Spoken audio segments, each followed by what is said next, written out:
Hello everyone, this is रश्मि। आपका मेरे channel पर फिर से बहुत बहुत स्वागत है। आज की अपनी मूवी है डॉक्टर नो।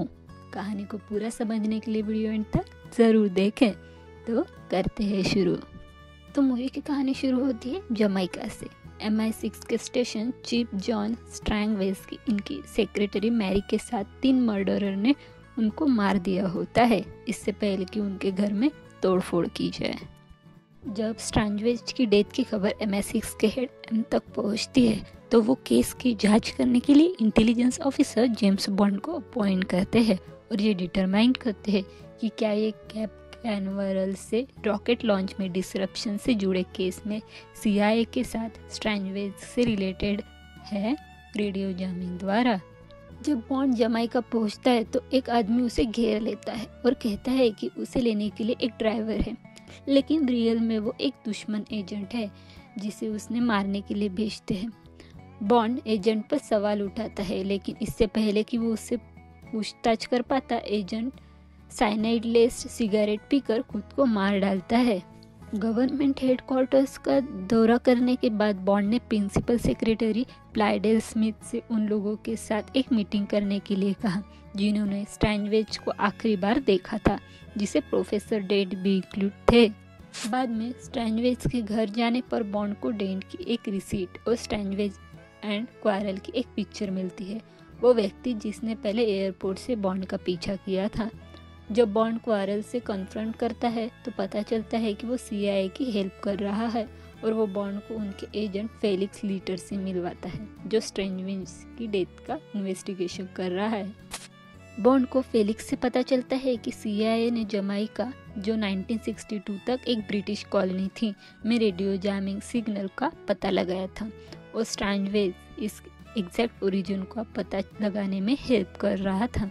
और ये भी पता चलता है कि स्ट्रैंगवेज की डेथ से पहले उन्होंने मिनरल सैंपल्स कलेक्ट किए थे एक आइलैंड से, जिसे क्रैप की कहते हैं, जहाँ लोगों को जाने में मनाही है।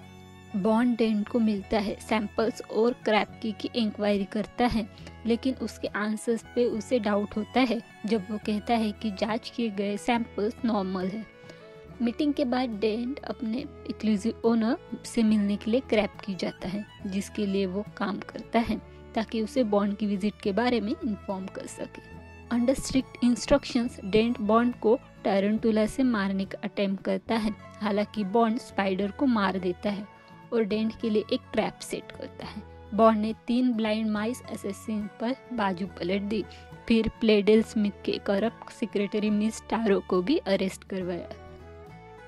जब जियोलॉजिस्ट आता है तो बॉन्ड उसे गन पॉइंट पर लेता है, जिससे पता चलता है कि डेंट ने सैंपल्स के रेडियो एक्टिव होने और स्ट्रैंगवेज के मर्डर में उसके इन्वॉल्वमेंट के बारे में झूठ बोला था, फिर उसे मार डालता है। जाइगर काउंटर से क्वारल के बोर्ड को चेक करने के बाद बॉन्ड डिसाइड करता है कि स्ट्रैंगवेज को डाउट हुआ होगा कि रेडियो जैमिंग क्रैप की से आ रही थी और इसीलिए क्वारल को उसे वहां से ले जाने के लिए राजी करता है। अगले दिन पहुंचने के बाद बॉन्ड की मुलाकात शील्ड डाइवर हनी राइडर से होती है। जब आर्म गार्ड एक बोट में आते हैं तो बॉन्ड और क्वारल राइडर को अपने साथ ले जाते हैं और स्वाम्प में भाग जाते हैं। रात होने पर ग्रुप को लोकल्स को रोकने के लिए ड्रैगन के वेश में एक फ्लेम टैंक का सामना करना पड़ता है जो क्वारल को मार देता है। बॉन्ड और राइडर को पकड़ लिया जाता है और एक हिडन बेस पर ले जाते हैं, जहाँ स्वाम्प के रेडियो एक्टिविटी से कंटेमिनेट होने के कारण उन्हें तेजी से डिसकंटेमिनेशन में डाल दिया जाता है। उनके लिए बनाई गई प्राइवेट क्वार्टर्स में ले जाने के बाद उन्हें ड्रग कॉफी पिलाकर बेहोश कर दिया जाता है।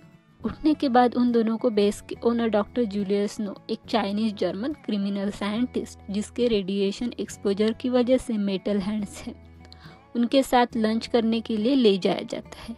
बॉन्ड को पता चलता है कि नो एक चाइनीज क्राइम ऑर्गेनाइजेशन का फॉर्मर मेंबर था जब तक उसने $10 मिलियन का गोल्ड नहीं चुराया था और अब secret organisation Spectre special executive for counter intelligence terrorism revenge and extortion के लिए काम करता है।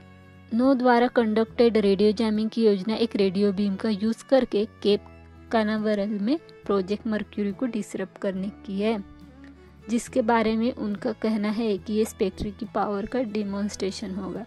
जब बॉन्ड स्पेक्ट्रे ज्वाइन करने के लिए नहीं कहता है तब राइडर को उसे दूर लेके जाते हैं और बॉन्ड को मारते हैं और प्रिजन में रखते हैं। हालांकि बॉन्ड एयरवेन के थ्रू अपने सेल से भाग जाता है और बेस कंट्रोल सेंटर में एक्सेस मिलने से पहले खुद को एज ए वर्कर ऐसे दिखाता है। बॉन्ड को पता चलता है कि लॉन्च को डिसरप्ट करने के लिए तैयार किया जा रहा रेडियो बीम एक न्यूक्लियर पूल रिएक्टर द्वारा संचालित होता है और लॉन्च शुरू होने के बाद ये ओवरलोड भी हो जाता है। डॉक्टर नो उसे रोकने के लिए जाते हैं पर रिएक्टर पूल में गिर जाते हैं और उनकी बॉयल होने की वजह से डेथ हो जाती है। जैसे ही बेस के पर्सनल इवैक्यूएट बाहर निकलते हैं बॉन्ड राइडर को बचा लेता है और वो दोनों नाव से आइलैंड से भाग जाते हैं। बेस डिस्ट्रॉय हो जाता है। बोट में फ्यूल खत्म होने के बाद फेलिक्स उन दोनों को सी में बहाते हुए देखता है और रॉयल नेवी शिप से उन्हें खींचकर सुरक्षित स्थान पर ले आता है। हालांकि जैसे ही राइडर उसे किस करती है बॉन्ड उसे गले लगाने के लिए वो रोप को छोड़ देता है। मुझे पर्सनली मूवी अच्छी लगी। जेम्स बॉन्ड की मोस्ट ऑफ द सीरीज ही अच्छी है। ये फर्स्ट सीरीज है, आप सबको ज़रूर देखना चाहिए।